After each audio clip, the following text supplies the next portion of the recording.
Bonjour à tous.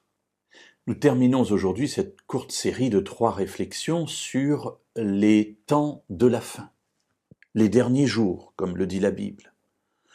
Dans la deuxième lettre de Paul à Timothée, au chapitre 3, nous avons lu les versets 1 à 4, et il y a une dernière caractéristique que Paul souligne sur ces temps de la fin, ou plus exactement, sur les personnes qui vivent dans ces temps de la fin.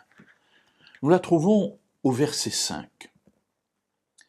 Ces personnes donc garderont la forme extérieure de la piété, mais ils en renieront la puissance.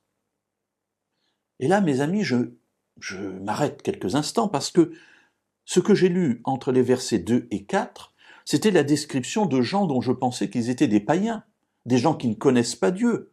Imaginez, amis de l'argent, égoïstes, orgueilleux, blasphémateurs, insensibles, traîtres, impulsifs, aimant le plaisir plus que Dieu. Mes amis, quand je lis cela, je ne parle pas ici de croyants. Je parle ici de gens qui sont des gens qui ne connaissent pas Dieu, qui ne veulent pas vivre selon le plan de Dieu. Et pourtant, Paul, au verset 5, me dit « Ils garderont la forme extérieure de la piété ». Et là, je me dis, mais depuis tout à l'heure, l'apôtre Paul, est en train de me parler de personnes dont je pourrais dire que ce sont de bons croyants, de bons chrétiens, des gens qui connaissent Dieu, qui connaissent le Messie, puisqu'ils gardent la forme extérieure de la piété. Quand je les regarde, je me dis, ce sont des gens qui sont sauvés, qui appartiennent à Dieu. Mais Paul est en train de me dire qu'en voyant l'intérieur de leur cœur, eh bien, ce sont des gens implacables, orgueilleux, sans frein, cruels, traîtres, impulsifs, et toute la liste que nous avons vue hier. Ils gardent une forme extérieure, mais ils en renient ce qui fait la puissance. Qu'est-ce qui fait la puissance de ce qu'il y a là, mes amis? Eh bien, c'est cette capacité que Dieu a de transformer notre être intérieur.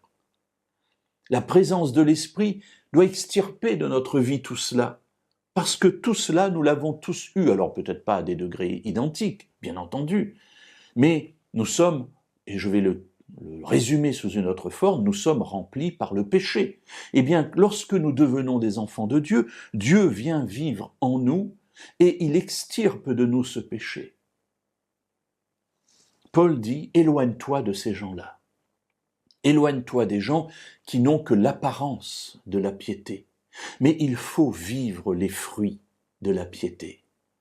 Et les fruits de la piété extirpent de nous tout ce qu'il a développé dans les versets précédents. Mes amis, cela rejoint ce que nous avons dit dans une des méditations précédentes. La foi sans les œuvres est une foi morte. Et je pense qu'au travers de ce passage, eh bien, Paul est tout à fait d'accord avec cela. Il est en train de nous dire, il ne suffit pas d'avoir l'extérieur, l'apparence de la piété pour être sauvé, mais encore faut-il vivre cette transformation que Dieu veut accomplir en nous.